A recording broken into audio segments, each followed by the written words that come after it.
Mes parents ont tenu à m'inviter à un dîner d'anniversaire spécial.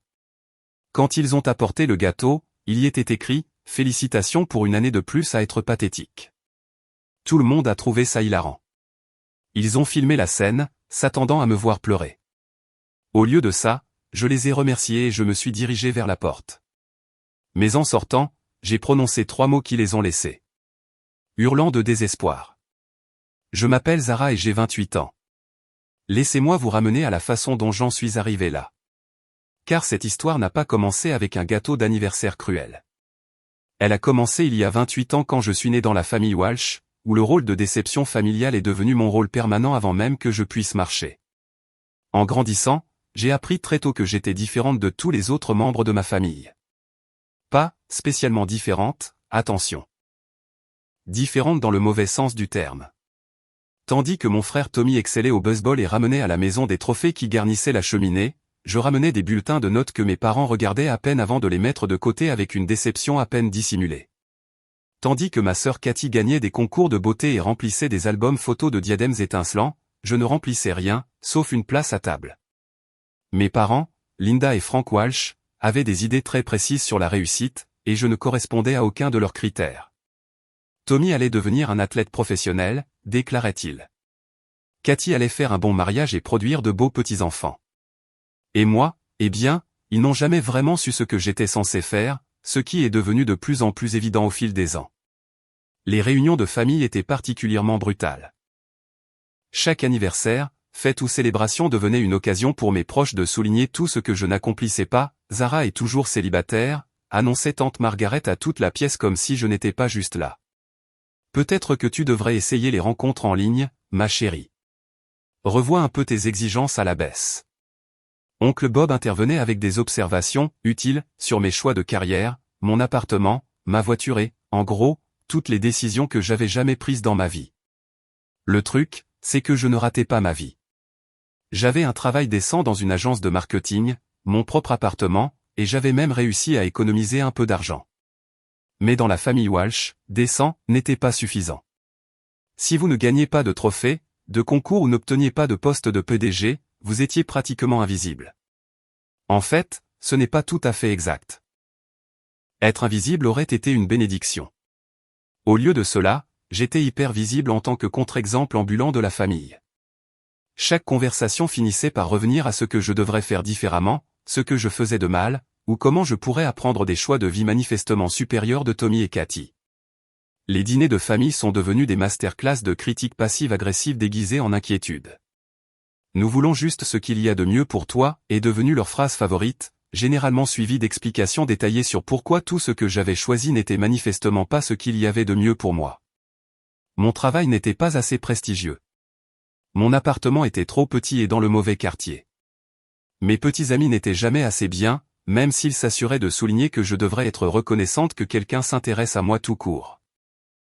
Le pire n'était même pas la critique directe. C'était l'absence totale d'intérêt sincère pour ma vie. Quand Tommy marquait un touchdown, toute la famille revivait le moment pendant des semaines. Quand Cathy décrochait un contrat de mannequinat, ma mère appelait tous les membres de la famille pour partager la nouvelle. Quand j'ai eu une promotion au travail, mon père a demandé s'ils étaient sûrs d'avoir choisi la bonne personne. Mais voilà ce qu'il se passe quand on est traité comme la déception de la famille pendant 3 décennies. On commence à développer certaines compétences. On devient très doué pour observer les gens, pour remarquer des choses qu'ils pensent cachées. On apprend à écouter attentivement ce que les gens disent et ce qu'ils ne disent pas. Et plus important encore, on apprend à se protéger. Alors, quand mes parents ont appelé la semaine dernière avec leur invitation soudaine à un dîner d'anniversaire spécial, après des années à peine reconnaître l'existence de mon anniversaire, chaque instinct que j'avais développé en 3 décennies s'est mis à crier que quelque chose n'allait pas. L'appel est arrivé un mardi après-midi alors que je terminais une présentation pour un client. La voix de ma mère avait ce ton artificiellement doux qu'elle n'utilisait que lorsqu'elle voulait quelque chose ou lorsqu'elle était sur le point d'annoncer des nouvelles particulièrement dévastatrices déguisées en gentillesse. « Zara, chérie », a-t-elle commencé, et j'ai tout de suite su que ça allait être intéressant. Ma mère ne m'avait pas appelé « chérie » depuis que j'avais 7 ans. Ton père et moi discutions et nous avons réalisé que nous avons été absolument terribles pour célébrer ton anniversaire correctement. Je fixais mon écran d'ordinateur, me demandant si j'avais une sorte d'hallucination due au stress. En 28 ans, mes parents n'avaient jamais exprimé le moindre regret sur la façon dont ils avaient géré mon anniversaire. Leurs antécédents parlaient d'eux-mêmes. Des dates oubliées jusqu'à ce que quelqu'un le leur rappelle. Des célébrations sans enthousiasme qui ressemblaient plus à des obligations qu'à des gestes sincères. Et des cadeaux qui, d'une manière ou d'une autre, réussissaient toujours à ressembler à des critiques. Oh, ai-je dit, parce que peut-on dire exactement quand ses parents font soudainement semblant de se soucier de quelque chose qu'ils ont ignoré pendant des décennies? Nous voulons nous rattraper, a-t-elle poursuivi, sa voix bouillonnant d'un enthousiasme qui semblait aussi sincère que la promesse de campagne d'un politicien. Nous allons organiser une vraie fête d'anniversaire, un dîner spécial avec toute la famille. Tout le monde sera là. Tout le monde. Ce n'était certainement pas un argument de vente.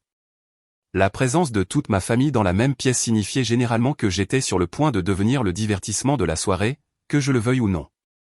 Maman, ce n'est vraiment pas nécessaire, ai-je commencé. Mais elle m'a coupé la parole. N'importe quoi. Nous insistons. C'est le moins que nous puissions faire pour notre fille.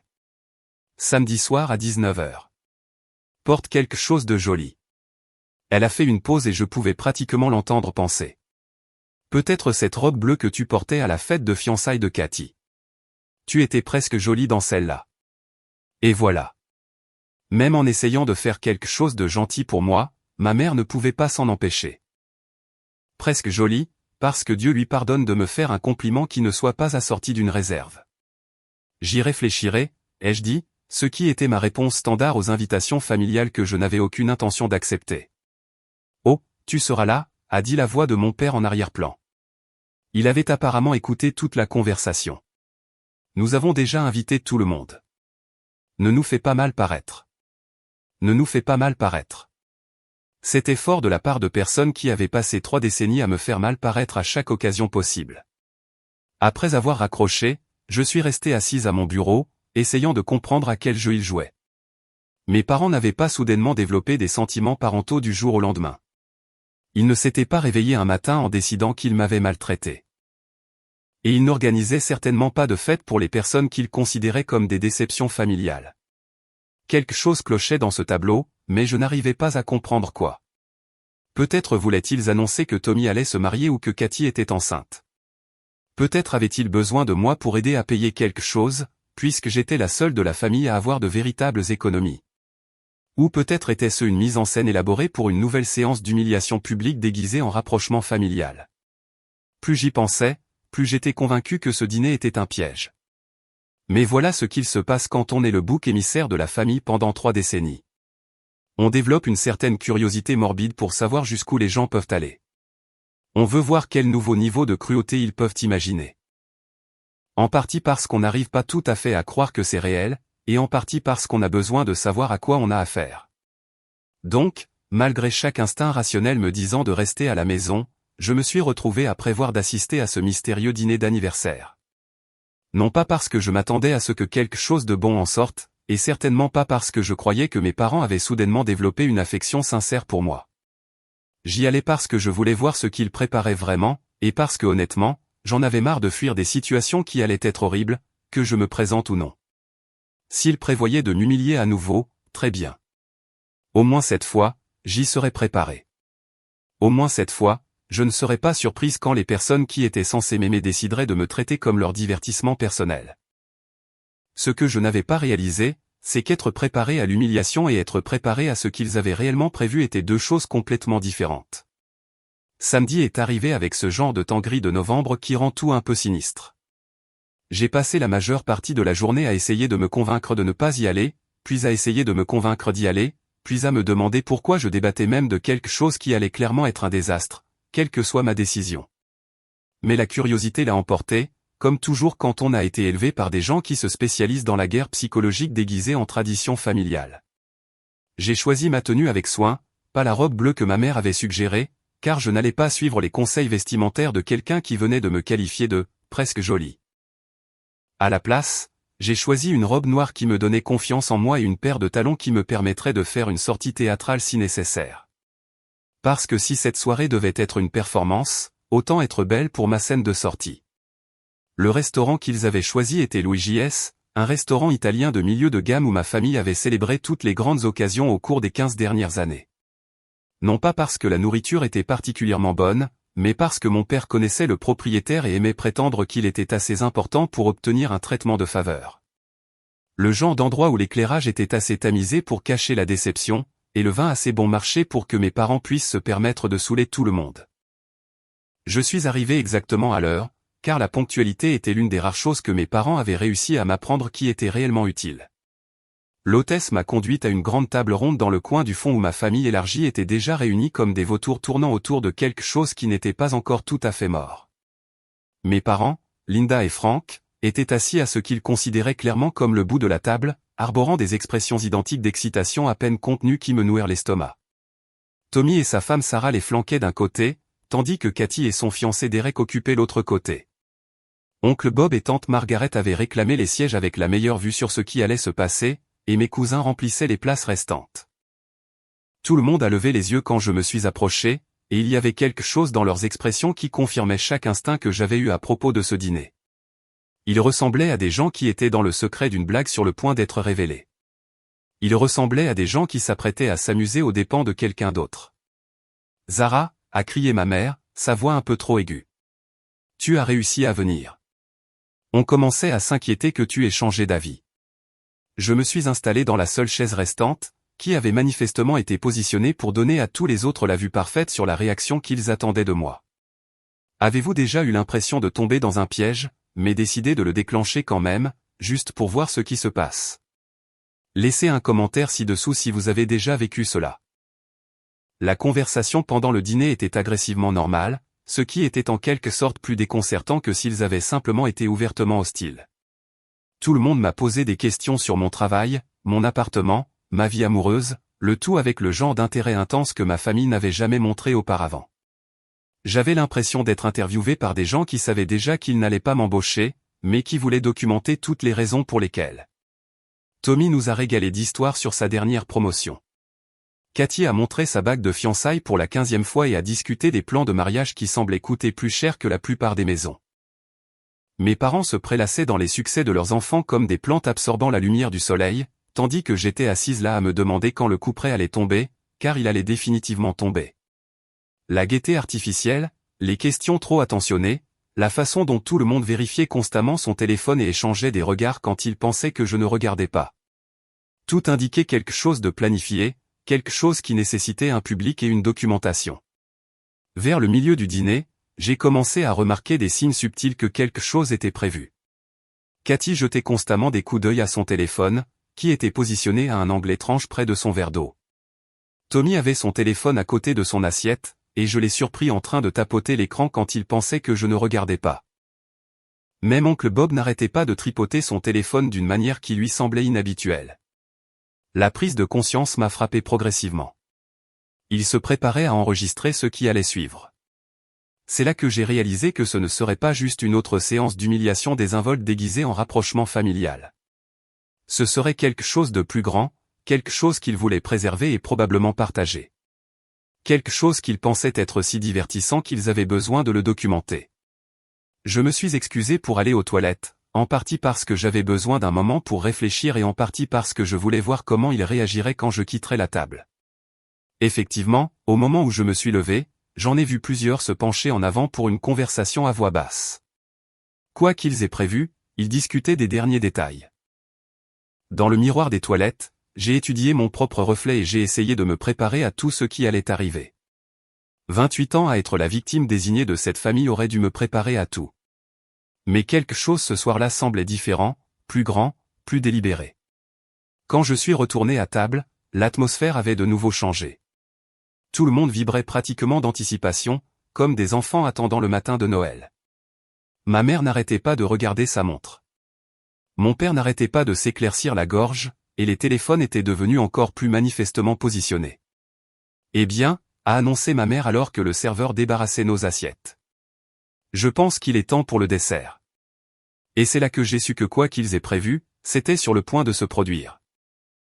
Le serveur a disparu dans la cuisine avec des instructions que je n'ai pas tout à fait entendues, bien que d'après la façon dont les membres de ma famille se sont soudainement redressés et ont attrapé leur téléphone, je savais que l'événement principal était sur le point de commencer. Ma mère sautillait pratiquement sur sa chaise d'une excitation qu'elle n'essayait même plus de cacher. Mon père avait cette expression suffisante qu'il prenait toujours quand il pensait qu'il allait être particulièrement malin. Autour de la table, tout le monde ressemblait à un public s'installant pour un spectacle qu'ils attendaient avec impatience. « Tu sais, Zara, » a dit ma mère, sa voix prenant ce ton artificiellement doux dont je réalisais maintenant qu'il n'était que son numéro d'échauffement. « Nous avons vraiment réfléchi à la façon dont nous avons géré tes anniversaires au fil des ans. » « Vraiment ? » ai-je demandé, sincèrement curieuse de savoir où cela menait. « Oh, oui » a-t-elle continué. Elle a jeté un regard autour de la table pour obtenir le soutien de ses co-conspirateurs. « Et nous avons réalisé que nous n'avions peut-être pas été assez honnêtes avec toi. » Honnête. C'était un choix de mots intéressant de la part de personnes qui avaient passé les 2 dernières heures à faire semblant de s'intéresser à ma vie pour la première fois depuis des décennies. Nous avons décidé que cette année, nous voulions te donner quelque chose de vraiment significatif, est intervenu mon père. Quelque chose qui reflète vraiment qui tu es et ce que tu représentes pour cette famille. La façon dont il a dit « significatif » m'a donné la chair de poule. Dans ma famille, significatif signifiait généralement délibérément cruel, mais déguisé en inquiétude ou en humour. Cela signifiait que ce qui allait suivre allait faire mal, mais qu'on s'attendrait à ce que je sourie et agisse avec gratitude. Cathy s'est penchée en avant, son téléphone maintenant clairement en position d'enregistrement. On y a beaucoup réfléchi, Zara. On voulait vraiment que ce soit spécial. Spécial, n'est-ce pas? De la même manière que ma famille m'avait toujours fait me sentir spécial, c'est-à-dire comme une artiste de cirque dont le seul travail était de divertir tout le monde avec mes réactions à tout ce qu'il me lançait. C'est alors que le serveur est revenu, portant un gâteau qui a fait éclater toute la table en rire à peine contenu. C'était un gâteau rectangulaire standard avec un glaçage blanc. Rien d'extraordinaire, mais c'est ce qui était écrit dessus qui a poussé tout le monde à prendre son téléphone pour capturer ma réaction. En lettres de glaçage bleu vif, le gâteau disait « Félicitations pour une année de plus à être pathétique ». Le silence qui a suivi était de ce genre de silence absolu qui ne se produit que lorsqu'une salle entière de personnes retient son souffle, attendant de voir comment quelqu'un réagira à une humiliation publique. Chaque téléphone à table était maintenant en train d'enregistrer activement. Chaque visage était concentré sur moi avec l'intensité de personnes regardant un accident de voiture au ralenti. Pendant un instant, j'ai ressenti exactement ce qu'ils voulaient que je ressente. Cette montée familière d'humiliation et de blessures qui avait été ma compagne constante tout au long de mon enfance. Le poids écrasant d'être réduite à un divertissement pour des personnes qui étaient censées m'aimer. Le désarroi d'essayer de comprendre comment les personnes qui m'avaient mise au monde pouvaient prendre un plaisir aussi évident à essayer de me briser. Mais ensuite, autre chose a pris le dessus. Quelque chose qui s'était accumulé pendant 28 ans de moments exactement comme celui-ci. Une sorte de clarté cristalline qui m'a fait réaliser que j'en avais fini. J'en avais fini de prétendre que leur cruauté était normale. J'en avais fini de trouver des excuses à des gens qui ne m'avaient jamais montré de gentillesse sincère. J'en avais fini d'être reconnaissante pour des miettes d'attention de la part de personnes qui me voyaient clairement comme rien de plus qu'une source d'amusement. Plus important encore, j'en avais fini de réagir comme ils s'attendaient à ce que je réagisse. Au lieu de larmes, au lieu de colère, au lieu de fuir ou de m'effondrer, j'ai ressenti quelque chose que je n'avais jamais ressenti auparavant dans l'une de ces situations. Je me sentais calme, complètement, totalement calme. Merci, ai-je dit en regardant directement ma mère. C'est exactement ce que j'attendais de vous. La confusion sur leur visage fut immédiate. Ce n'était pas le scénario qu'ils avaient préparé. Ils s'attendaient à des larmes ou à de la colère ou à une sorte d'effondrement dramatique qu'ils pourraient filmer et probablement partager avec leurs amis plus tard.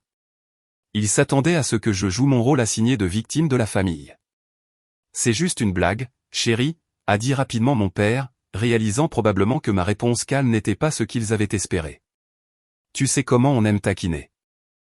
Oh, je sais exactement comment vous aimez taquiner, ai-je répondu en me levant de ma chaise. Vous me le montrez depuis 28 ans. J'ai pris mon sac à main, souri à la table pleine de gens qui tenaient encore leur téléphone comme s'ils ne savaient pas s'ils devaient continuer à enregistrer ou non, et je me suis dirigé vers la porte. Mais je n'en avais pas encore fini. Loin de là. Parce que pour la première fois de ma vie, je ne partais pas en tant que victime de la cruauté de cette famille. Je partais en tant que quelqu'un qui avait enfin compris comment renverser la situation. J'ai fait exactement 3 pas depuis la table avant de m'arrêter et de me retourner. Chaque instinct que j'avais développé en 3 décennies à être le punching ball de cette famille me disait de continuer à marcher, de sortir de là avant qu'ils ne puissent infliger plus de dégâts, de rentrer chez moi et de prétendre que cela n'était jamais arrivé. Mais pour la première fois de ma vie, je n'écoutais pas ces instincts. Au lieu de cela, j'écoutais une voix qui devenait plus forte chaque jour depuis quelques années. La voix qui me rappelait que j'étais une femme adulte avec ma propre vie, mon propre travail, mon propre argent et mes propres choix. La voix qui en avait marre de laisser ces gens définir ma valeur en fonction de leurs propres limites. La voix qui en avait absolument fini d'être la victime de qui que ce soit. Vous savez quoi, ai-je dit, ma voix portant clairement à travers le restaurant alors que je me retournais pour faire face à la table pleine de gens qui tenaient encore leur téléphone, enregistrant toujours, attendant toujours l'effondrement qu'ils attendaient. Je veux dire quelque chose. Le visage de ma mère s'est illuminé d'anticipation. C'était probablement ce qu'elle avait espéré depuis le début. Une sorte de scène dramatique qu'elle pourrait décrire à ses amis pendant des semaines. Une confirmation que leur évaluation de moi comme étant pathétique était exacte. Je veux tous vous remercier, ai-je continué, en retournant vers la table mais sans m'asseoir. Vraiment, cela a été incroyablement éclairant. La confusion sur leur visage était magnifique. Ils s'attendaient à des larmes ou à de la colère ou à une sorte d'explosion émotionnelle qu'ils pourraient plus tard qualifier de trop sensible ou d'incapacité à accepter une blague. Ils ne s'étaient pas préparés à de la gratitude. Depuis 28 ans, vous m'avez tous montré exactement qui vous êtes, ai-je dit, en regardant autour de la table et en établissant un contact visuel avec chaque personne qui enregistrait encore. Vous m'avez montré que vous êtes le genre de personnes qui se réunissent pour planifier des moyens de blesser quelqu'un que vous prétendez aimer. Vous m'avez montré que vous trouvez du divertissement dans la douleur de quelqu'un d'autre. Vous m'avez montré que vous êtes le genre de personne qui filme la cruauté et appelle ça un rapprochement familial. Mon père a commencé à m'interrompre, mais j'ai levé la main. Je n'ai pas fini, ai-je dit, et quelque chose dans mon ton l'a fait fermer la bouche. Vous m'avez également montré que vous êtes le genre de personne qui confondent la gentillesse avec la faiblesse, qui confondent la volonté de quelqu'un de continuer à se présenter en famille avec la permission de le traiter comme vous le voulez. Je pouvais voir qu'ils commençaient à être mal à l'aise maintenant. Cela ne se passait pas selon leur scénario. Ils avaient prévu de m'humilier, pas de recevoir une leçon sur leur comportement. Mais voilà ce que vous ne saviez pas, ai-je dit. Et j'ai pu voir la première lueur d'incertitude traverser plusieurs visages. J'ai aussi enregistré ce soir. Le changement dans la pièce fut immédiat et électrique. Les téléphones qui enregistraient subtilement ont soudainement disparu dans les sacs à main et les poches. Les expressions confiantes qui étaient si évidentes quelques instants auparavant se sont transformées en quelque chose de beaucoup plus incertain. Dès que je suis arrivé et que j'ai senti que quelque chose n'allait pas, j'ai activé une application d'enregistrement sur mon téléphone, ai-je continué. J'ai capturé votre excitation à propos de ce que vous aviez prévu, votre plaisir évident à l'exécuter, et vos réactions à ma réponse. Tout, de la conversation du dîner à ce moment précis. Le visage de ma mère était devenu complètement blanc. Zara, chérie, tu réagis de manière excessive. C'était juste une blague. J'ai fini pour elle. Oui, j'ai entendu cette partie. J'ai aussi enregistré cette partie. La panique se propageait maintenant. Je pouvais le voir sur leur visage. La prise de conscience soudaine que leur petite blague pourrait avoir des conséquences qu'ils n'avaient pas envisagées. Vous vouliez filmer quelque chose ce soir? Ai-je dit en remettant mon téléphone dans mon sac à main. Félicitations, vous avez réussi. Mais je ne pense pas que votre performance sera aussi divertissante quand les gens verront le contexte complet. Quand ils verront une salle pleine d'adultes planifier et exécuter une cruauté délibérée contre un membre de leur famille. Quand ils verront à quel point vous étiez tous excités de filmer l'humiliation de quelqu'un. Oncle Bob fut le premier à craquer. Allons Zara, il n'y a pas besoin de... De quoi? Ai-je demandé. De montrer aux gens qui vous êtes vraiment? De les laisser voir quel genre de tradition familiale vous appréciez? Je me suis tourné et j'ai marché vers la sortie, mais cette fois, j'ai atteint la porte avant de livrer ma dernière réplique. Avant de dire les 3 mots qui allaient tout changer. Oh, et juste pour que vous le sachiez, ai-je crié à la table pleine de gens qui étaient maintenant assis dans un silence stupéfait. J'ai tout enregistré. Et puis je suis sorti du restaurant Louis J.S., laissant derrière moi 28 ans à être la victime de la famille et 28 ans à accepter un traitement que personne ne devrait jamais avoir à accepter de la part de personnes qui prétendent les aimer. Mais je n'avais pas encore fini. Loin de là. Parce que ce qu'il ne savait pas, c'est que partir n'était que le début. Je suis resté assise dans ma voiture sur le parking pendant exactement 10 minutes, observant à travers les fenêtres du restaurant ma famille essayant de comprendre ce qui venait de se passer. La panique était visible même de loin. Ils avaient clairement une discussion animée avec beaucoup de gestes et ce qui semblait être des accusations mutuelles. Mon téléphone a commencé à vibrer presque immédiatement. Premier SMS de ma mère. Zara, s'il te plaît, ne fais rien d'irréfléchi. C'était vraiment juste pour rire. Deuxième SMS de Cathy. Pourquoi es-tu si dramatique? Ce n'est pas si grave. Troisième SMS de Tommy. Reviens à l'intérieur. Parlons-en comme des adultes. J'ai supprimé chaque message sans répondre et j'ai démarré ma voiture. J'avais du travail à faire et ça ne pouvait pas attendre demain. Avez-vous déjà eu un moment où vous avez réalisé que vous déteniez tout le pouvoir, mais que tout le monde pensait encore être aux commandes? Racontez-moi dans les commentaires. Le trajet jusqu'à la maison a duré 20 minutes pendant lesquelles mon téléphone a continué de vibrer avec des messages de plus en plus désespérés de divers membres de la famille. Chaque SMS confirmait ce que je savais déjà. Ils commençaient enfin à comprendre que leur petite blague pourrait avoir des conséquences qu'ils n'avaient pas anticipées. Mon appartement ne m'avait jamais semblé aussi accueillant qu'en franchissant la porte ce soir-là. Pour la première fois depuis des années, je me sentais exactement là où je devais être, entouré de choses que j'avais choisies, dans un espace qui reflétait qui j'étais réellement plutôt que qui ma famille pensait que je devrais être. Je me suis versé un verre de vin, j'ai mis des vêtements confortables et je me suis installé devant mon ordinateur, car le vrai travail ne faisait que commencer. D'abord, j'ai téléchargé l'enregistrement que j'avais fait sur un compte de stockage en nuage sécurisé. Ensuite, j'ai fait plusieurs copies de sauvegarde et je les ai enregistrées à différents endroits. Quoi qu'il arrive ensuite, je voulais m'assurer que la documentation des événements de ce soir ne pourrait pas disparaître. Ensuite, j'ai ouvert un nouveau document et j'ai commencé à taper. Pas une diatribe en colère, pas une explosion émotionnelle, mais un compte rendu clair et factuel de ce qui s'était passé au dîner.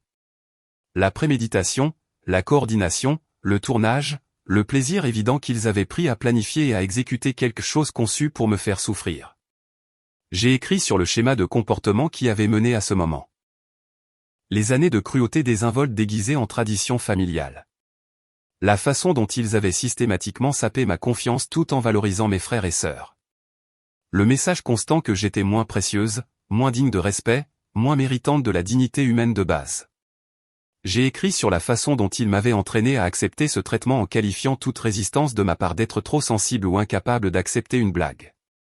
Comment ils m'avaient convaincu que leur comportement était normal, que toutes les familles fonctionnaient de cette façon, que je devrais être reconnaissante pour la moindre attention. Et j'ai écrit comment cet entraînement avait finalement volé en éclats, non pas à cause du gâteau de ce soir, mais à cause de tout ce qui y avait mené, parce que 3 décennies à être traité comme un divertissement avaient finalement atteint le point où je ne pouvais plus prétendre que c'était acceptable. Quand j'ai fini d'écrire, j'ai relu le document plusieurs fois, m'assurant que chaque mot était exact et que chaque émotion était transmise sans drame inutile. Il ne s'agissait pas de vengeance, même si je savais que c'est ainsi qu'il le présenterait. Il s'agissait de responsabilité. Mon téléphone avait vibré constamment pendant que j'écrivais, mais je l'avais complètement ignoré. Maintenant, j'ai parcouru les messages qui s'étaient accumulés, et ils racontaient une histoire de panique croissante. Mon père, c'est allé trop loin. Supprime tout ce que tu as enregistré, et nous oublierons ce qui s'est passé. Ma mère, tu vas détruire cette famille pour une simple farce. Oncle Bob, tes parents sont morts d'inquiétude. Arrête d'être égoïste et pense à ce que cela va faire à tout le monde. Cathy, je n'arrive pas à croire que tu vas gâcher mon mariage pour ça. Comment peux-tu être si vindicative? Ce dernier m'a fait rire aux éclats. Le mariage de Cathy était encore dans 8 mois, mais d'une manière ou d'une autre, mon refus d'accepter l'humiliation en silence allait le gâcher. La logique était si parfaitement représentative de la mentalité de ma famille qu'elle aurait pu être une étude de cas. J'ai mis mon téléphone de côté et je me suis concentré sur la phase suivante de mon plan, car documenter ce qui s'était passé n'était que la première étape. La deuxième étape consistait à s'assurer que les bonnes personnes le voient. J'ai commencé par un email à ma famille élargie, les tantes, oncles et cousins qui entendaient la version de mes parents des histoires de famille depuis des années. Les proches à qui on avait dit que j'étais difficile, ingrate, trop sensible, incapable d'apprécier l'humour familial, les gens qui avaient probablement entendu parler des plans du dîner de ce soir et à quel point ils allaient être hilarants. J'ai joint l'enregistrement et mon compte rendu écrit avec un simple message expliquant que je voulais qu'ils aient le contexte complet des événements de ce soir avant d'entendre la version de quelqu'un d'autre. Ensuite, j'ai composé un email plus long aux amis de mes parents, les gens qui entendaient depuis des années parler de leur fille difficile qui n'arrivait tout simplement pas à mettre de l'ordre dans sa vie. J'ai expliqué qu'ils pourraient entendre des histoires préoccupantes de conflits familiales, et je voulais qu'ils comprennent ce qui s'était réellement passé. Enfin, j'ai rédigé un message d'un tout autre genre pour mes propres amis et collègues. Des gens qui m'avaient écouté trouver des excuses au comportement de ma famille pendant des années, qui m'avaient vu minimiser et rationaliser un traitement qu'ils avaient essayé de me dire n'était pas normal. Au moment où j'ai terminé, il était presque minuit, et mon téléphone avait cessé de vibrer. Soit ma famille avait renoncé à essayer de me joindre, soit ils étaient passés à s'appeler les uns les autres pour trouver une solution de gestion de crise. J'ai envoyé tous les emails, j'ai fini mon vin et je suis allé me coucher avec un sentiment que je n'avais pas ressenti depuis des années. Pour la première fois de ma vie d'adulte, je me sentais fier de moi. Pas pour une réussite extérieure, pas pour avoir répondu aux attentes de quelqu'un d'autre, mais pour m'être enfin défendu d'une manière qui comptait. Demain, il y aurait des conséquences, des appels téléphoniques, des disputes, probablement des menaces et des culpabilisations, et toutes les tactiques de manipulation que ma famille avait perfectionnées au fil des décennies. Mais ce soir-là, j'ai dormi mieux que je ne l'avais fait depuis des années, sachant que j'en avais enfin fini d'être la victime de qui que ce soit. La véritable histoire ne faisait que commencer. Le dimanche matin a apporté le son de mon téléphone sonnant à 6h47. J'avais désactivé les notifications pour les SMS la veille, mais les appels passaient toujours, et apparemment ma famille avait décidé que la panique matinale était leur meilleure stratégie. Je l'ai laissé aller à la messagerie vocale. Puis j'ai laissé les 5 appels suivants aller à la messagerie vocale aussi. Au moment où je me suis finalement traîné hors du lit vers 9h, j'avais 14 appels manqués et 47 SMS non lus. La progression de l'exigence à la supplication puis à la menace était presque artistique dans son désespoir. Que pensez-vous qu'il va se passer ensuite? Laissez votre prédiction dans les commentaires et assurez-vous de vous abonner pour la conclusion de cette histoire. Pendant que je préparais mon café, ma sonnette a commencé à retentir. Une sonnerie continue et agressive qui suggérait que quelqu'un était appuyé sur le bouton et refusait de lâcher. J'ai regardé par le Judas pour voir mon frère Tommy sur mon paillasson, l'air de ne pas avoir dormi. J'ai ouvert la porte mais je ne l'ai pas invité à entrer. « Zara, qu'est-ce que tu as fait, bon sang ?» a-t-il dit sans préambule. Maman a pleuré toute la nuit. Papa parle d'engager des avocats.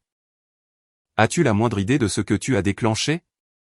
Bonjour à toi aussi, Tommy, ai-je dit en prenant une gorgée de mon café. Beau temps aujourd'hui, n'est-ce pas? Ce n'est pas drôle, a-t-il lâché. Tante Carole a appelé maman à 23h hier soir. Oncle Jim a appelé à minuit. Tout le monde a vu ton enregistrement et maintenant toute la famille est en plein chaos. Intéressant, ai-je dit. Et qu'est-ce que tante Carole et oncle Jim avaient à dire exactement sur l'enregistrement? Le visage de Tommy a changé, mal à l'aise. Ce n'est pas la question. La question, c'est que tu es en train de déchirer cette famille pour une stupide blague. Une stupide blague, ai-je répété. C'est comme ça qu'on appelle ça maintenant? Oui, c'est comme ça qu'on l'appelle parce que c'est ce que c'était. Mais sa voix manquait de conviction et il ne voulait pas croiser mon regard. Écoute, tout le monde sait que tu as toujours été sensible aux histoires de famille. Sensible. J'ai posé ma tasse de café et j'ai regardé mon frère. Vraiment regardé. Tommy, as-tu regardé l'enregistrement? Bien sûr que je l'ai regardé. En entier? La partie où tout le monde installe son téléphone pour filmer ma réaction? La partie où maman et papa vibrent pratiquement d'excitation à l'idée de me faire du mal? La partie où vous avez tous l'air de vous installer pour regarder un spectacle? Son silence était une réponse suffisante. Voilà ce qui est intéressant dans toute cette préoccupation pour l'unité familiale, ai-je continué. Pendant 28 ans, tu les as regardés me traiter comme une ordure. Et tu ne t'es jamais inquiété une seule fois de déchirer la famille. Tu ne m'as jamais appelé à 6h du matin parce que tu t'inquiétais de mes sentiments. Tu ne t'es jamais présenté à ma porte pour exiger que quelqu'un s'excuse auprès de moi. C'est différent, a-t-il dit faiblement. Comment?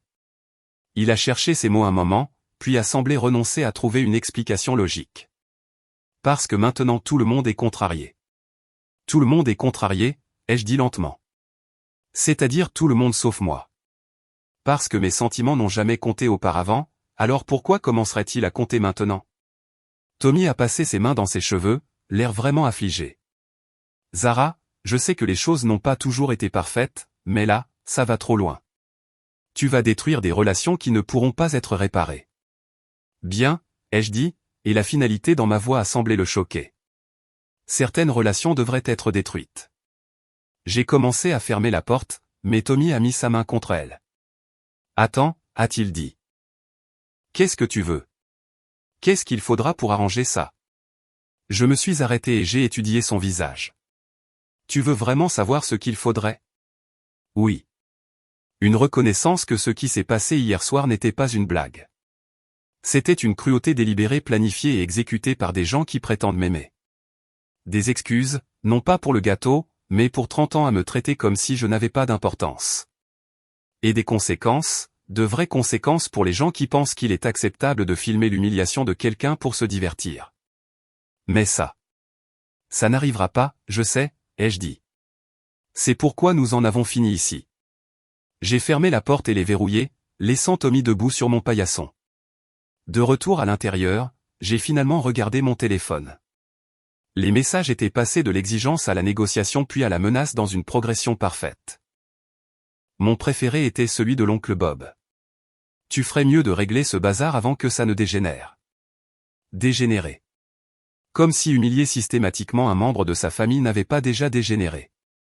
Comme si 30 ans d'abus émotionnels n'avaient pas déjà dégénéré. Comme si filmer la douleur de quelqu'un pour se divertir n'avait pas déjà tellement dégénéré que c'était passé dans un tout autre univers. Je parcourais les messages quand je suis tombé sur un de ma cousine Lisa, la fille de l'oncle Bob. Contrairement aux autres, celui-ci était différent. Zara, j'ai regardé l'enregistrement. Je suis tellement désolé. Je ne savais pas du tout qu'ils préparaient quelque chose comme ça. Ce qu'ils ont fait était horrible et tu ne méritais pas ça. Je suis fier de toi de t'être défendu. J'ai fixé ce message pendant un long moment. C'étaient les premières excuses sincères que je recevais en 24 heures, et elles venaient de quelqu'un qui n'était même pas là.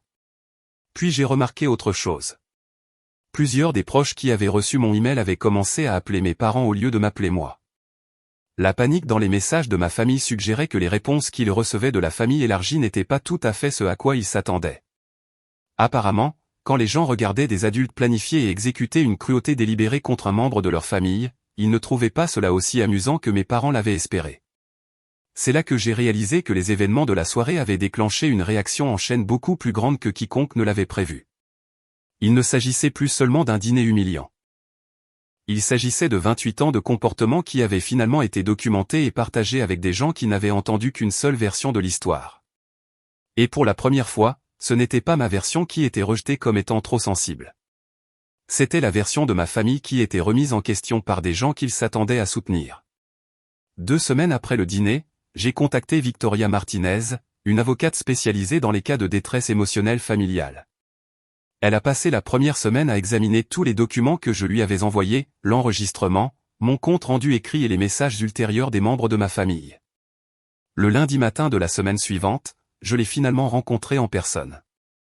Madame Walsh, a-t-elle dit quand je suis arrivé à son bureau du centre-ville. J'ai examiné tout ce que vous m'avez envoyé. C'est une situation assez compliquée à laquelle vous êtes confronté. Victoria était plus jeune que je ne l'avais imaginé, mais elle avait le genre de prestance qui suggérait qu'elle avait déjà traité des cas difficiles. Son bureau était tapissé de certificats et de récompenses, mais ce qui m'a le plus frappé, c'est une citation encadrée sur son bureau. La vérité vous libérera, mais d'abord elle vous rendra misérable. Je veux être clair sur quelque chose avant de continuer, a-t-elle dit en s'installant dans son fauteuil. Ce qui vous est arrivé était mal. Point final. Le niveau de préméditation et le fait qu'il l'ait filmé à des fins de divertissement placent cela bien au-delà d'un simple conflit familial. J'ai senti quelque chose se détendre dans ma poitrine que je n'avais même pas réalisé être tendu. Quelqu'un avec une formation juridique avait examiné les preuves et confirmé ce que je savais mais dont j'avais douté. Ce n'était pas normal. Ce n'était pas acceptable. Ce n'était pas quelque chose que je devais simplement surmonter. Cependant, a poursuivi Victoria, engager une action en justice contre des membres de sa famille est compliqué. Êtes-vous préparé à ce à quoi ce processus ressemblera?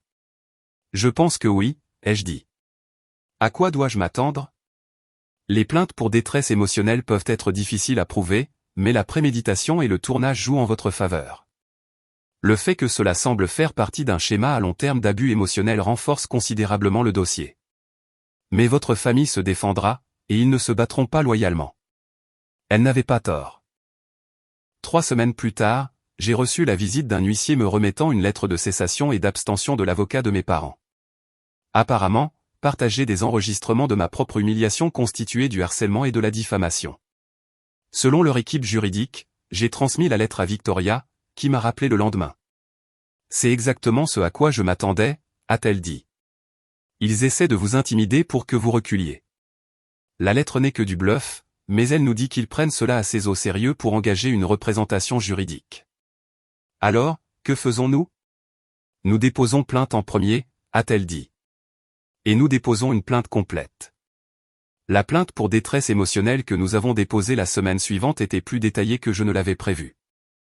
Victoria avait passé des semaines à m'aider à documenter non seulement le dîner du samedi, mais des années d'incidents similaires qui établissaient un schéma d'abus psychologique délibéré.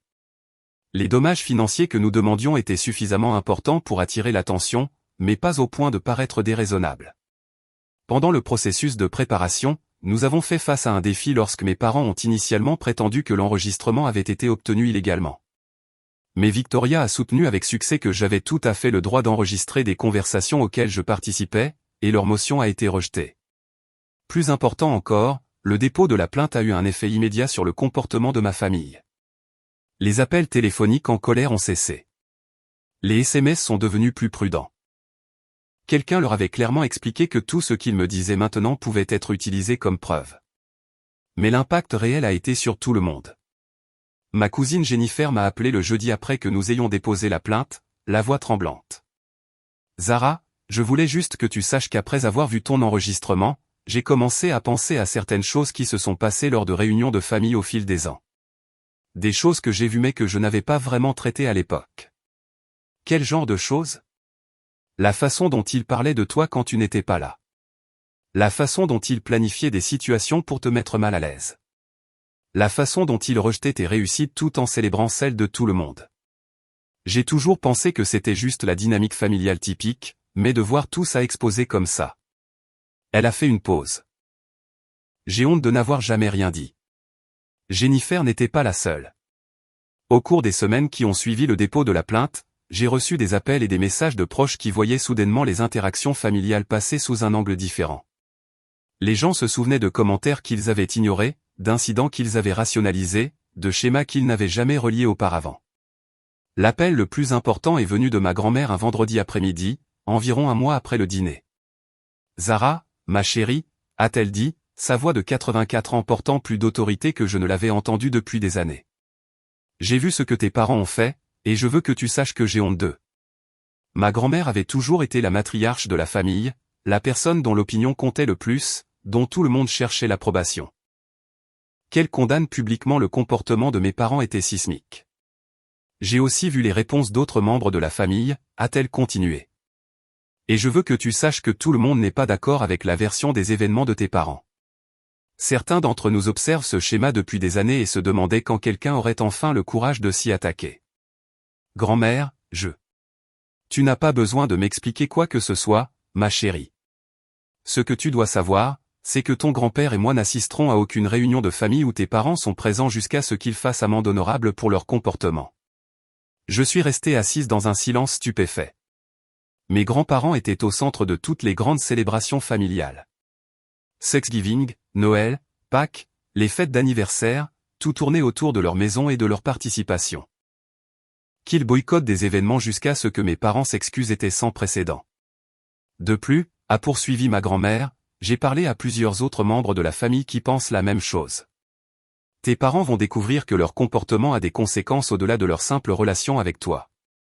Après avoir raccroché, je suis restée assise dans mon appartement, essayant de comprendre ce qui se passait. Ce qui avait commencé par ma décision de me défendre était devenu quelque chose de beaucoup plus grand. Le récit soigneusement construit de ma famille sur qui était le problème et qui était la victime s'effondrait sous l'examen de personnes qu'ils s'attendaient à soutenir automatiquement. Mon téléphone a de nouveau sonné. Cette fois, c'était ma mère et sa voix était différente de tout ce que j'avais jamais entendu. Effrayée, incertaine. Zara, a-t-elle dit prudemment. Ton père et moi pensons que nous devrions peut-être tous nous asseoir et parler de cette situation. Quelle situation, maman? Il y a eu une longue pause. Tu sais de quelle situation je parle? Non, vraiment pas, peux-tu être plus précise? Une autre pause. Le malentendu de samedi soir. Malentendu. J'ai failli rire. C'est comme ça qu'on appelle ça maintenant? Zara, s'il te plaît. Ta grand-mère ne nous parle plus. La moitié de la famille a annulé ses projets.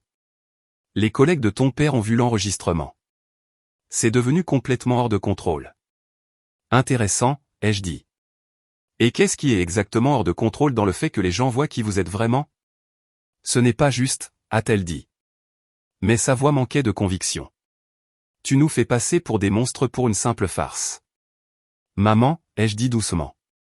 Je ne vous ai fait passer pour rien du tout. J'ai juste montré aux gens ce que vous avez réellement fait. Il y eut un silence à l'autre bout du fil. La différence entre ces deux choses, ai-je continué, c'est tout. 6 semaines après le dîner, je m'installais dans une routine que je n'avais pas connue depuis l'enfance.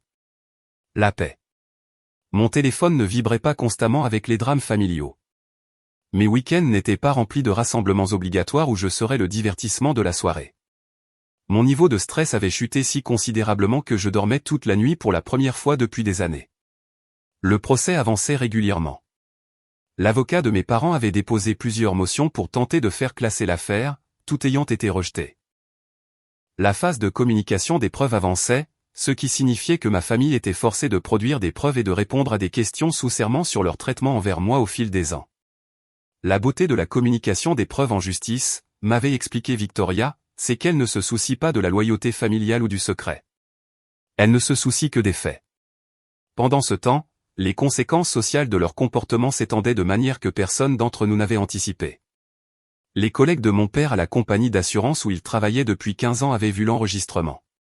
Selon mon cousin Marc, qui travaillait dans le même secteur, mon père faisait face à des conversations inconfortables et à des relations tendues avec des collègues qui remettaient en question son jugement. Le club de lecture de ma mère était devenu visiblement mal à l'aise en sa présence après que plusieurs membres aient vu l'enregistrement. Son poste de bénévole au refuge pour animaux local est devenu tendu car d'autres bénévoles ont exprimé leur malaise face à la situation. Plus significativement, leur cercle social se contractait progressivement. Des amis qui les connaissaient depuis des décennies prenaient leur distance, non seulement à cause de ce qu'ils avaient vu dans l'enregistrement, mais parce qu'ils commençaient à remettre en question d'autres comportements dont ils avaient été témoins au fil des ans. J'ai appris la plupart de ces développements par ma cousine Lisa, qui était devenue une alliée inattendue dans tout cela. Elle m'appelait tous les quelques jours pour me tenir au courant des développements familiaux, et ses rapports peignaient le portrait d'un couple qui faisait enfin face aux conséquences d'un comportement dont il n'avait jamais été tenu responsable.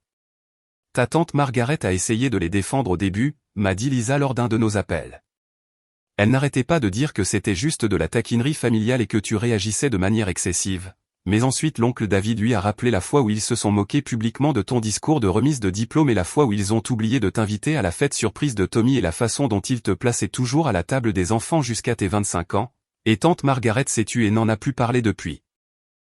Je pense que les gens commencent à se souvenir de beaucoup de choses qu'ils avaient auparavant considérées comme des dynamiques familiales inoffensives.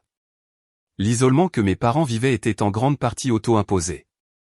Ils auraient pu reconnaître ce qu'ils avaient fait, s'excuser sincèrement et commencer le processus de réparation. Au lieu de cela, ils avaient choisi de camper sur leur position selon laquelle je réagissais de manière excessive et que tout le monde était manipulé par ma mentalité de victime.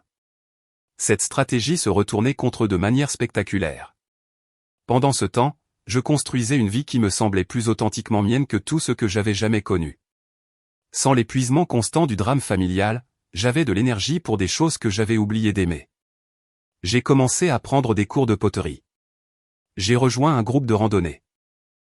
J'ai recommencé à sortir avec des gens, chose que j'avais évitée pendant des années parce que j'étais trop épuisé par le stress familial pour maintenir des relations saines.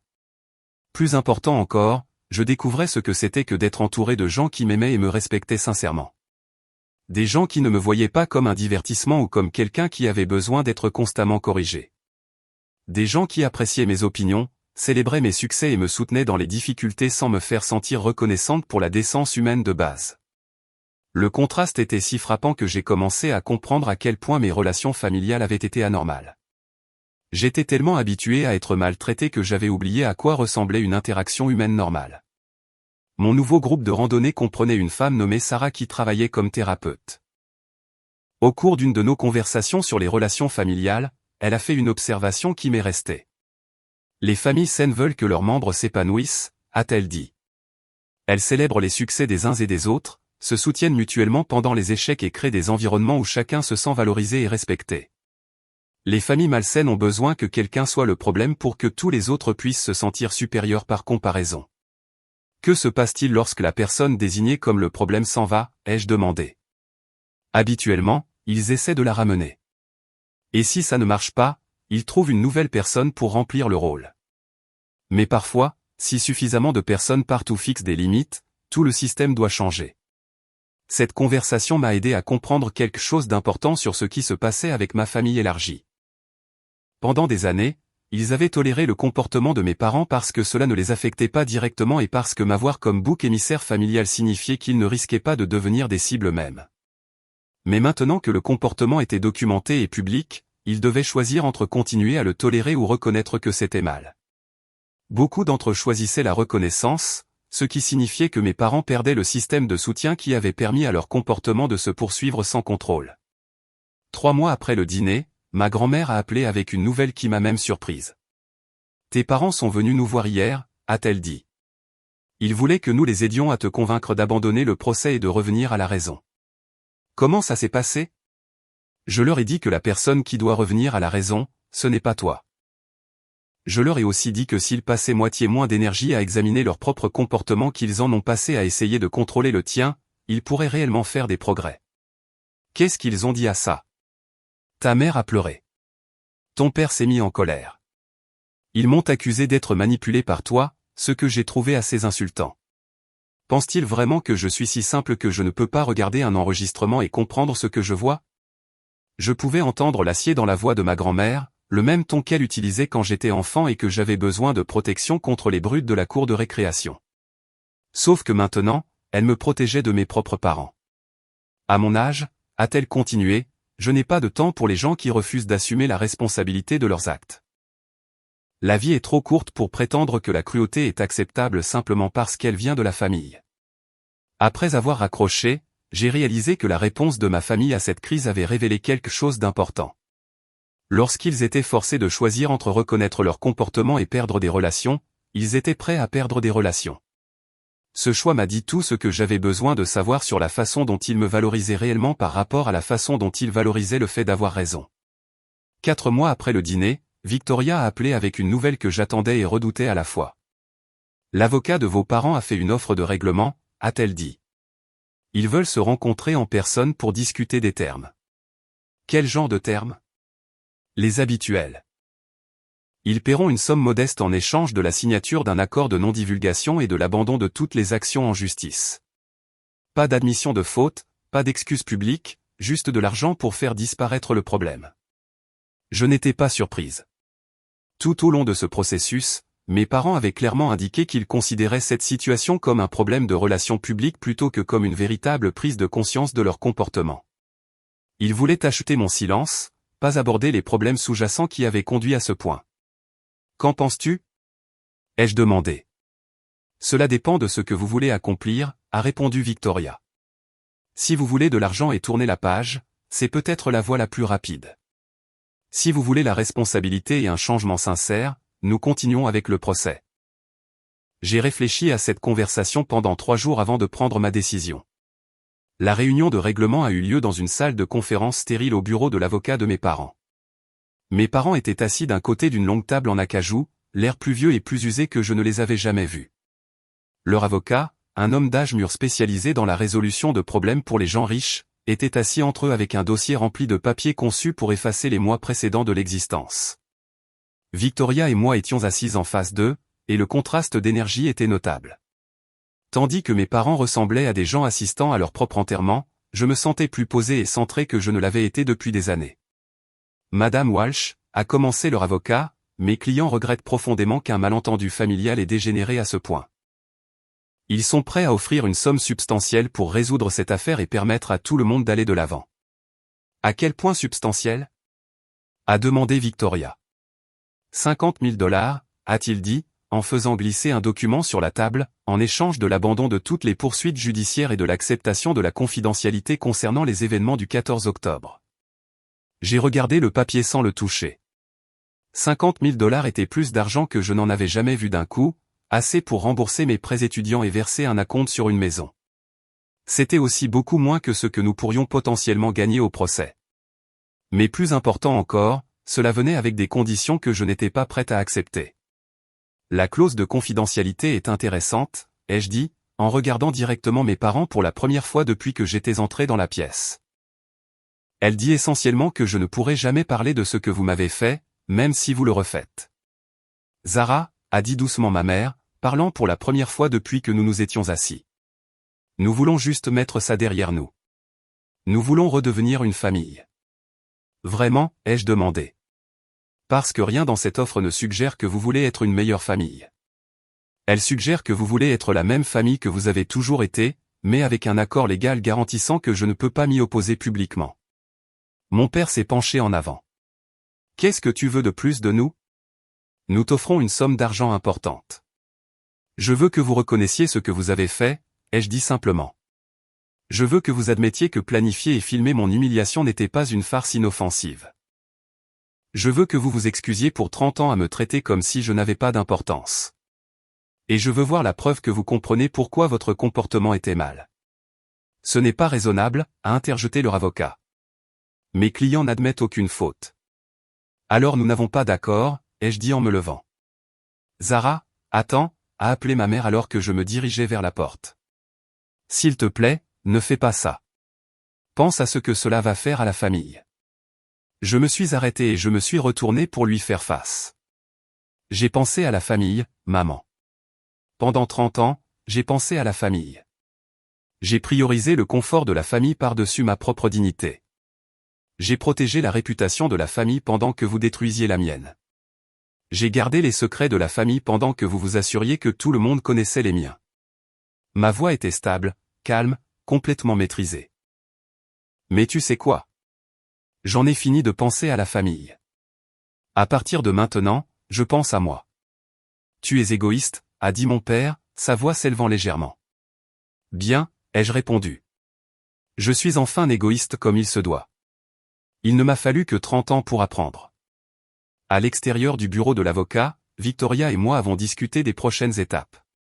Le rejet du règlement signifiait que nous irions au procès, ce qui pourrait prendre des mois et serait émotionnellement épuisant pour toutes les personnes impliquées. Êtes-vous sûr de cela ? A-t-elle demandé. Les procès sont imprévisibles. Vous pourriez gagner plus que ce qu'ils ont offert, mais vous pourriez aussi tout perdre et finir par payer leurs frais de justice. J'en suis sûr, ai-je dit. Il ne s'agissait jamais vraiment d'argent de toute façon. Ce soir-là, mon téléphone a sonné. C'était mon frère Tommy, et il semblait désespéré. Zara, qu'est-ce qui ne va pas chez toi, bon sang ? Sais-tu combien représente 50 000 $? Sais-tu combien de personnes tueraient pour ce genre d'argent ? Apparemment, c'est ce que mes parents pensent que vaut mon silence, ai-je répondu. Ce n'est pas de ça qu'il s'agit, et tu le sais. Ils essaient d'arranger les choses, et tu es vindicative. Tommy, ai-je dit patiemment. Si quelqu'un te frappait au visage et t'offrait ensuite de l'argent pour faire comme si ce n'était jamais arrivé, considérerais-tu cela comme arranger les choses ? C'est complètement différent. Comment ? Il y a eu une longue pause. Parce que c'est la famille. Exactement, ai-je dit. C'est la famille. Ce qui signifie que ça devrait être mieux que des étrangers se traitant mal, pas pire. Après que Tommy ait raccroché, j'ai réalisé que quelque chose avait fondamentalement changé dans la façon dont je voyais mes relations avec eux tous. Pour la première fois de ma vie, je n'essayais pas de maintenir des liens qui exigeaient que j'accepte un mauvais traitement. Je n'essayais pas de préserver des relations qui ne fonctionnaient que lorsque je me laissais diminuer. J'étais enfin libre d'être moi-même, complètement et sans excuse, que ma famille puisse le supporter ou non. Et s'ils ne pouvaient pas le supporter, c'était leur problème, pas le mien. Le soulagement de cette prise de conscience était si profond que j'ai éclaté de rire dans mon appartement vide. Pour la première fois de ma vie d'adulte, je me mettais en premier, et le ciel n'était pas tombé. Le monde ne s'était pas arrêté. Les menaces de ma famille de détruire les relations s'étaient avérées vides, car les relations qui exigeaient mon silence et ma soumission ne valaient de toute façon pas la peine d'être préservées. J'étais libre, et c'était incroyable. La date du procès a été fixée 6 semaines après la réunion de règlement manquée, et les semaines qui ont précédé ont apporté des développements que je n'avais pas anticipés. Ce qui avait commencé comme une plainte civile pour détresse émotionnelle était devenu quelque chose de beaucoup plus grand à mesure que d'autres membres de la famille se sont manifestés avec leurs propres histoires sur les schémas de comportement de mes parents. Victoria m'a appelé un mardi matin avec une nouvelle qui a tout changé. Zara, j'ai été contacté par 3 de vos proches qui veulent témoigner sur des incidents dont ils ont été témoins au fil des ans. De plus, quelqu'un nous a fourni des enregistrements de conversations où vos parents discutaient de leurs plans pour le dîner et de leur attitude générale envers vous. Des enregistrements? J'étais stupéfaite. Qui a des enregistrements? Votre cousine Jennifer. Elle m'a récemment contacté après avoir entendu parler du procès. Apparemment, elle documente certaines interactions familiales depuis 1 an parce qu'elle a commencé à remarquer des schémas préoccupants lors des rassemblements. Elle avait son téléphone en train d'enregistrer lors d'un barbecue familial l'été dernier où vos parents discutaient des plans pour votre anniversaire. Les enregistrements fournis par Jennifer étaient dévastateurs. Des heures de conversation entre mes parents et d'autres membres de la famille où ils parlaient de moi avec une cruauté désinvolte qui m'a coupé le souffle, planifiant non seulement le dîner d'anniversaire, mais des années d'autres incidents conçus pour me faire redescendre sur terre, et m'apprendre à ne pas me croire meilleur que tout le monde. 2 mois avant le dîner, mon père déclarait clairement que je devais être remise à ma place, et que la célébration d'anniversaire serait l'occasion parfaite de lui rappeler où elle se situe dans cette famille. Mais l'enregistrement qui a scellé leur sort est éteint où ma mère riait de la façon dont il m'avait si bien dressé à accepter tout ce qu'on lui balance qu'il pourrait probablement faire n'importe quoi et elle l'encaisserait. Quand Victoria m'a fait écouter ces enregistrements, j'ai senti quelque chose se briser dans ma poitrine. Pas brisé d'une manière qui m'a endommagé, mais brisé d'une manière qui m'a finalement libéré de toute culpabilité ou obligation persistante que j'avais portée. Ce n'était pas un dysfonctionnement familial. Ce n'était pas une mauvaise communication ou un malentendu. C'était un abus psychologique délibéré et calculé qu'ils avaient planifié et exécuté pendant des années, confiant que je continuerais à l'accepter. Les enregistrements changent tout, a expliqué Victoria. Il ne s'agit plus seulement d'un incident. Il s'agit d'un schéma d'abus psychologique délibéré avec des preuves claires d'intention et de préméditation. 3 jours avant le procès, l'avocat de mes parents a appelé pour demander une réunion d'urgence. Cette fois, ils sont venus au bureau de Victoria et la dynamique était complètement différente. Mes parents avaient l'air épuisés, vaincus. Leur avocat ressemblait à quelqu'un qui avait réalisé que ses clients lui avaient menti sur les faits de l'affaire. Mademoiselle Walsh, a-t-il commencé, mes clients aimeraient faire une offre considérablement révisée pour régler cette affaire. À quel point considérablement révisée, a demandé Victoria. 75 000 $, des excuses publiques et une reconnaissance de faute. Aucune exigence de confidentialité. J'ai regardé de l'autre côté de la table mes parents qui ne pouvaient pas croiser mon regard. Qu'est-ce qui a changé, ai-je demandé. Leur avocat a jeté un coup d'œil à ses clients, puis à moi. Ils ont appris que vous avez des preuves qu'ils n'attendaient pas, des preuves qui prouvent tout ce que je dis depuis 30 ans. Des preuves qui rendent ce cas très difficile à défendre, a-t-il admis. Ma mère a finalement parlé, sa voix à peine plus qu'un murmure. Zara, s'il te plaît. Nous n'avions pas réalisé à quel point ça avait l'air mauvais de l'extérieur. Nous pensions que c'était juste de la taquinerie familiale normale. Non, ce n'est pas ce que vous pensiez, ai-je dit doucement. Les enregistrements montrent très clairement que vous saviez exactement ce que vous faisiez et pourquoi vous le faisiez. Mon père a finalement levé les yeux. Qu'est-ce que tu veux de nous?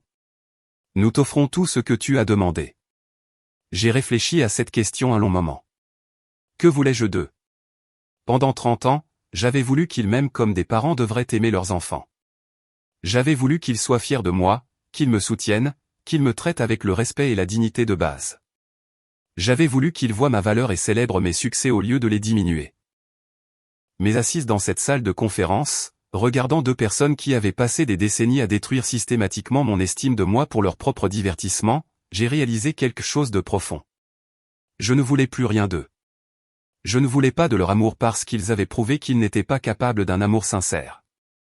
Je ne voulais pas de leur approbation parce que leur approbation n'avait aucune valeur. Je ne voulais pas de leur acceptation parce que m'accepter exigerait qu'ils changent fondamentalement. Et ils avaient prouvé qu'ils préféraient détruire les relations plutôt que de changer. J'accepte l'offre de règlement, ai-je dit à leur avocat. Mais j'ai une exigence supplémentaire. Quelle est-elle, a-t-il demandé. Je veux que les excuses publiques incluent une reconnaissance que ce comportement faisait partie d'un schéma à long terme. Et je veux qu'il déclare que toute personne ayant été traitée de cette manière par des membres de sa famille devrait chercher de l'aide et du soutien plutôt que de l'accepter comme normal. Mes parents semblaient atterrés. Tu veux que nous disions à d'autres personnes de poursuivre leur famille en justice ? A demandé ma mère. Je veux que vous disiez à d'autres personnes que l'abus émotionnel n'est pas acceptable simplement parce qu'il vient de membres de la famille, ai-je corrigé. Je veux que vous reconnaissiez que vous avez passé 30 ans à normaliser un comportement qui ne devrait jamais être toléré. Le règlement a été finalisé 2 jours plus tard. Mes parents ont publié une déclaration publique reconnaissant leur schéma à long terme de comportement émotionnellement abusif envers notre fille et encourageant toute personne subissant un traitement similaire à chercher du soutien et à comprendre que ce comportement n'est ni normal ni acceptable, quelles que soient les relations familiales. La déclaration est devenue virale sur les réseaux sociaux. En quelques jours, je recevais des messages d'inconnus qui l'avaient vu et avaient reconnu des schémas similaires dans leur propre famille. Des gens à qui on avait dit qu'ils étaient trop sensibles ou qu'ils devaient apprendre à accepter une blague lorsqu'ils s'opposaient à un traitement cruel de la part de leurs proches. Mon histoire est devenue quelque chose que je n'avais jamais eu l'intention qu'elle soit. Une permission pour d'autres personnes d'arrêter d'accepter un comportement inacceptable de la part des membres de leur famille. Mais la vraie victoire n'était pas l'argent ou la justification publique. La vraie victoire, c'était de sortir de ce cabinet d'avocats en sachant que je n'accepterais plus jamais de mauvais traitements de la part de qui que ce soit, famille ou autre, et que je comprenais enfin ma propre valeur, que quelqu'un d'autre la reconnaisse ou non. J'étais libre, et j'avais les documents légaux pour le prouver. 1 an après le règlement, j'étais assise dans mon nouvel appartement, un endroit spacieux avec de grandes fenêtres et une vue sur la skyline de la ville, quand mon téléphone a sonné. L'identifiant de l'appelant montrait un numéro que je ne reconnaissais pas, mais quelque chose m'a poussé à répondre. Zara, c'est Rebecca Martin. J'ai trouvé votre numéro grâce à votre déclaration publique sur l'abus familial. J'espère que ça ne vous dérange pas que je vous appelle directement. Bien sûr que non, ai-je dit, en m'installant dans le fauteuil que j'avais acheté spécifiquement parce que je l'adorais, pas parce qu'il s'accordait avec autre chose ou parce que quelqu'un d'autre l'approuvait. Je voulais vous remercier, a continué Rebecca, sa voix tremblant légèrement. Votre histoire m'a donné le courage de quitter une situation abusive avec ma propre famille. Je suis en thérapie depuis 6 mois maintenant, et je commence enfin à comprendre que la façon dont il me traitait n'était pas normale. J'avais reçu des dizaines d'appels et de messages similaires au cours de l'année écoulée. Des gens qui avaient vu mon histoire et y avaient reconnu leurs propres expériences.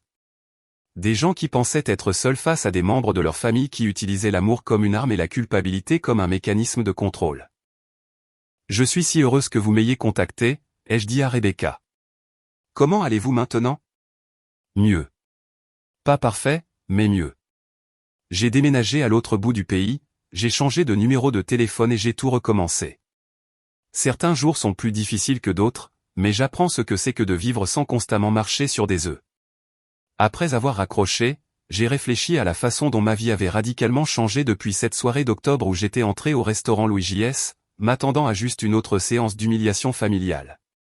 Le règlement du procès m'avait apporté une sécurité financière, mais plus important encore, il m'avait apporté une validation. Le fait que mon expérience soit reconnue dans des documents légaux, que mes parents admettent publiquement que leur comportement était mal, le fait d'avoir la preuve que ma perception de la réalité était exacte, tout cela avait été curatif d'une manière que je n'avais pas prévue.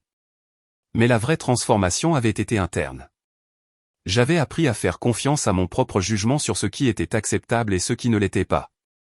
J'avais appris à prioriser mon propre bien-être par-dessus le confort des autres. J'avais appris qu'être seul était infiniment mieux qu'être avec des gens qui me diminuaient. Le plus surprenant, c'est que j'avais appris que je m'aimais réellement quand je n'essayais pas constamment de gagner l'approbation de personnes qui étaient déterminées à ne pas la donner. Ma relation avec ma famille élargie avait évolué de manière intéressante. Mes grands-parents étaient devenus plus proches de moi qu'ils ne l'avaient jamais été quand j'essayais de maintenir la paix avec mes parents. Plusieurs cousins m'avaient contacté pour reconstruire des liens qui ne nécessitaient pas de prétendre que le comportement de mes parents était acceptable. Les membres de la famille qui se souciaient vraiment de moi avaient trouvé des moyens de maintenir des relations qui honoraient mes limites. Les proches qui ne pouvaient pas accepter que je ne sois plus disposé à être le bouc émissaire de la famille s'étaient progressivement éloignés de ma vie. Et j'ai découvert que leur absence créait de l'espace pour des relations plus saines avec des gens qui me valorisaient réellement. Mes parents avaient respecté les termes du règlement en publiant les excuses publiques et en payant les dommages. Mais il n'y avait eu aucun autre contact entre nous. Ils n'avaient fait aucune tentative d'avoir des conversations sincères sur la réparation de notre relation, ce qui m'a dit tout ce que j'avais besoin de savoir sur leurs priorités. J'avais fait le deuil des parents que j'aurais voulu qu'ils soient. Mais j'avais cessé de faire le deuil de la relation que j'avais réellement eue avec eux. Cette relation m'avait été nuisible, et son absence était un cadeau, pas une perte. Ma carrière s'était épanouie sans l'épuisement constant du stress familial. J'avais été promu 2 fois et j'envisageais de créer ma propre société de conseil. Mes relations personnelles s'étaient considérablement améliorées une fois que j'avais appris à reconnaître les signaux d'alarme et à fixer des limites. Je sortais avec quelqu'un qui me traitait avec un respect et une gentillesse sincères. Et le contraste avec mes expériences familiales m'avait aidé à apprécier à quoi ressemblent réellement des relations saines. Plus important encore, j'avais appris à être ma propre avocate. Je n'attendais plus que d'autres personnes me défendent ou valident mes expériences. Je n'essayais plus de convaincre des gens qui étaient déterminés à mal me comprendre. Je n'acceptais plus des miettes d'affection de la part de personnes qui auraient dû me fournir un amour et un soutien sincères. Ce soir-là, alors que je me préparais à aller au lit, je me suis surprise à penser au moment, chez Louis J.S., où j'avais prononcé ces 3 mots qui ont tout changé. J'ai tout enregistré. Ces mots n'avaient pas seulement exposé le comportement de ma famille.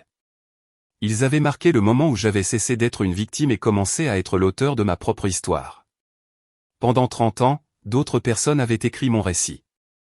Ils avaient décidé qui j'étais, ce que je valais, comment je devais être traité. Ils m'avaient convaincu que leur version de la réalité était la seule valide, que leur évaluation de ma valeur était exacte, que leur traitement envers moi était ce que je méritais. Mais dans ce restaurant, entouré de gens qui pensaient qu'ils allaient profiter d'une autre séance de divertissement à mes dépens, j'avais enfin pris le contrôle du récit. Je leur avais montré que leur version des événements ne fonctionnait que lorsque personne d'autre ne pouvait voir ce qu'ils faisaient vraiment. J'avais démontré que leur pouvoir sur moi dépendait entièrement de ma volonté de l'accepter. J'avais prouvé que leur évaluation de ma valeur était insignifiante par rapport à la mienne.